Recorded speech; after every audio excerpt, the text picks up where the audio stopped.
ठीक sir. Sir नमस्ते। मालेगांव शहर में जो उष्णता बढ़ने की वजह से आग लगने की घटना भी बड़े पैमाने पे हो रही है। उसमें मालेगांव फायर ब्रिगेड अपने तौर पर पूरी तरह अंजाम दे रही है, लेकिन विशेषकर नागरिकों ने भी क्या विशेष केयर करना चाहिए उसके बारे में मैं बोलना चाहता हूँ। सबसे पहले तो अपने घर का जो एसी है, एयर कंडीशनर, उससे बहुत बड़े पैमाने पे आग लगने की शक्यता रहती है। रात भर एसी शुरू रहता है और उसमें हीटिंग बढ़ के और उससे आग लगने की शक्यता बड़े पैमाने पे रहती है। इसीलिए उसका यानी हर वक्त जो धुपकारा लगता है उसके वक्त आपने उसको सर्विसिंग वगैरह करना चाहिए। दूसरी बात जो है, अपने घर में जो इलेक्ट्रिक वायरिंग रहती है तो उसके ओवरलोड होने से भी बड़े पैमाने पे फायर होता है।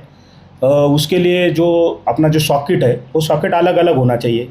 उसके बाद में अपने घर की जो इलेक्ट्रिक वायरिंग्स है वो आईएसआई दर्जा की होना चाहिए, उसकी भी तपासनी आप लोगों ने करना चाहिए। उसके बाद में हमारे देखने में अभी आया है कि मालेगांव शहर और आतराप में जितना जो यानी घास और पाला पाचोड़ा जो है, मराठी में कोरडे गवत बोलते हैं, तो उससे आग लगने की बहुत बड़ी पैमाने पे घटना हो रही, क्योंकि वो सूखा रहता है और गर्मी और धूप इतनी बड़े पैमाने पे तो तुरंत आग लगने की घटना उससे होती है। और उससे आग लगने से कुछ झुपड़पट्टी में भी आग फैलती है या आसपास के एरिया में भी आग फैलती है। तो वो जो कचरा है या सूखा घास है उसको अपने घर के पास से या अपने प्लॉट के पास से वो अलग करना चाहिए।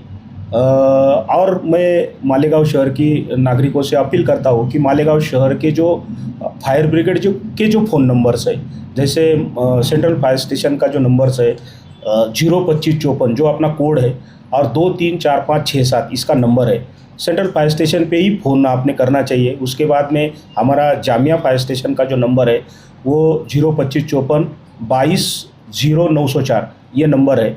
हमारा सोईगांव का है फ़ोन। तो इन फायर स्टेशन में आपने अगर फ़ोन किया तो तुरंत 1 मिनट का हमारा रिस्पांस टाइम है।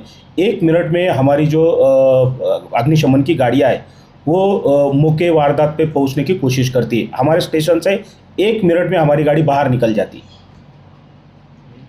सर, इसमें प्लास्टिक जो बड़े पैमाने पे कचरे को आग लग रही है, तो उसका क्या है? जी सर, मालेगांव शहर में जो अवैध रूप से जो प्लास्टिक गोडाउन के कारखाने हैं उसमें भी काफ़ी बड़े पैमाने पे आग लगने की अभी घटना हो रही है। अभी चिखलोड़ फाटे के पास में गीगांव शिवार है, तो वहाँ पे कम से कम 4 या 5 प्लास्टिक गोडाउन को आग लगी थी।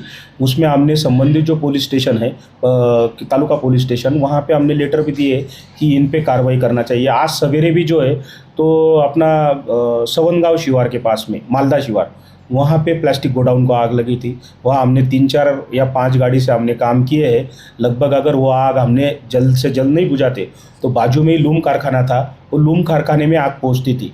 तो तत्काल हमने वो मालक को भी ताकीद दिए है और उनके बारे में भी क्या कायदेशीर कार्रवाई करते आएंगी वो हम सोच रहे हैं। सर, इतनी दूर दूर तक अपनी गाड़ियाँ जाती, अपना डीजल भी खर्चा होता है इसके अंदर, तो क्या हम लोग उनसे पेमेंट लेते, पैसे लेते? जी सर, अभी क्या है कि महाराष्ट्र आग प्रतिबंधक जीव संरक्षक उपाय योजना 2009 और के मुताबिक अगर हम हद्दी में हैं तो हद्दी में हमने हर हाउस टैक्स को 2% हाउस टैक्स में ही उसको इजाफा किए, फायर टैक्स बोल के। और अगर हद के बाहर हमारी गाड़ी जाती है तो उसके हमारे माननीय महासभा के ठराव के मुताबिक पहले घंटे को 4000 और प्रति उसके साथ में जो जितना घंटा बढ़ेगा उसको 1500, साथ में जीएसटी लगा के उसका फी या पैसे वसूल किए जाते।